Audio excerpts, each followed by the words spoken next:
Hey guys, what's up? Alani's here from Design VR, and today we have some interesting topics to talk about. We're going to talk about the mortgage, how is it influenced with the coronavirus?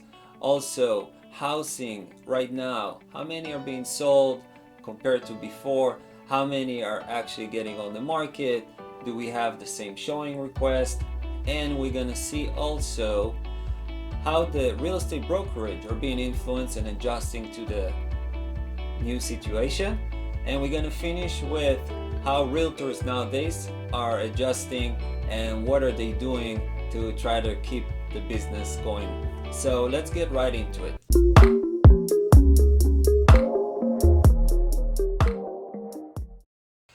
The first topic, very interesting. The mortgage applications went down 29%.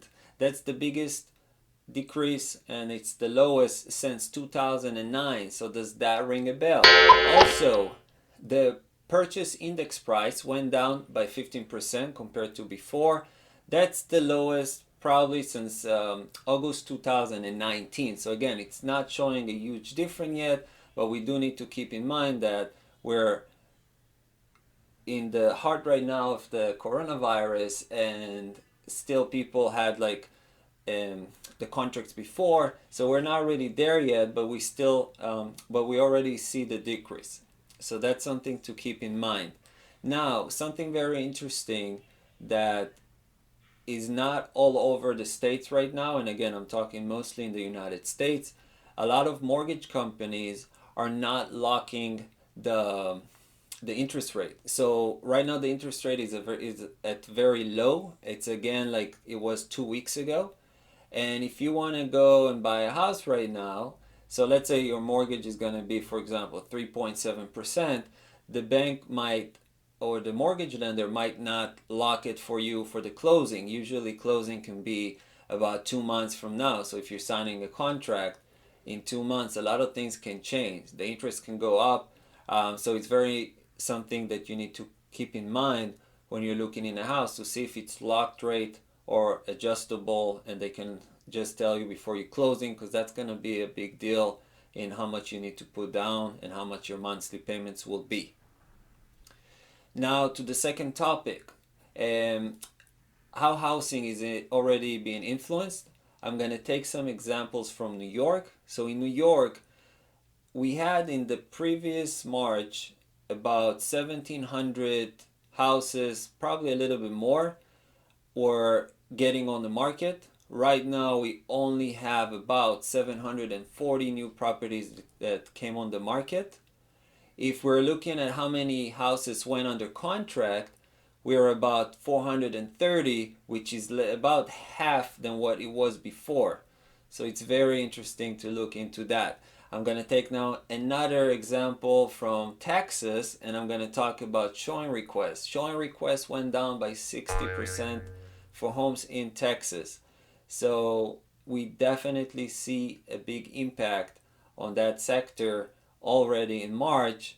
And do keep in mind that the coronavirus were being more aggressively handled toward the middle of the month. So, it's probably going to be much lower in April if we're not going to see a change. Now let's talk about real estate brokerage. So we're going to take examples from two big ones. The first one is Compass. So Compass right now, it's the largest, fastest growing companies, and they're laying off 15% off their employees. It's about 2,500 people. So that's a big deal. I'm sure that they're going to bring them back when everything is going to be back to normal. But for now, we don't know when it's going to happen. The other company is the biggest company actually in the state. That's Realogy. And right now they're doing budget cuts to 10,000 people who are working there. That's huge. And I'm sure that other companies will follow them, and we're going to see a lot of cuts and either people getting laid off, or we're going to see just people getting cut with their salary. So we're definitely getting to a new era. Again, it might happen like a month, 2 months, we don't know. So we definitely need to adjust. Now to the last topic, how realtors right now are adjusting to the situation. So I'm a realtor myself. And I can tell you, and I read about it in many different states, and also talking to colleagues of mine.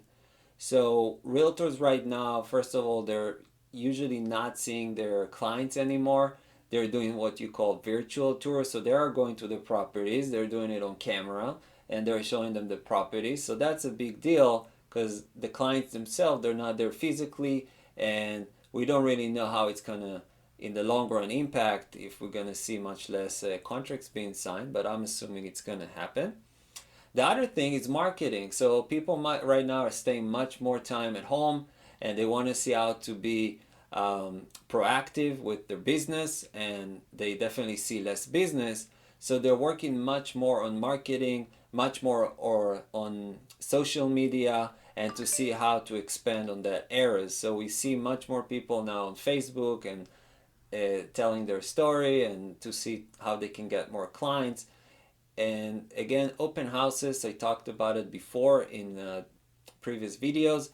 We cannot do open houses right now. So that's another adjustment, how we sell a house.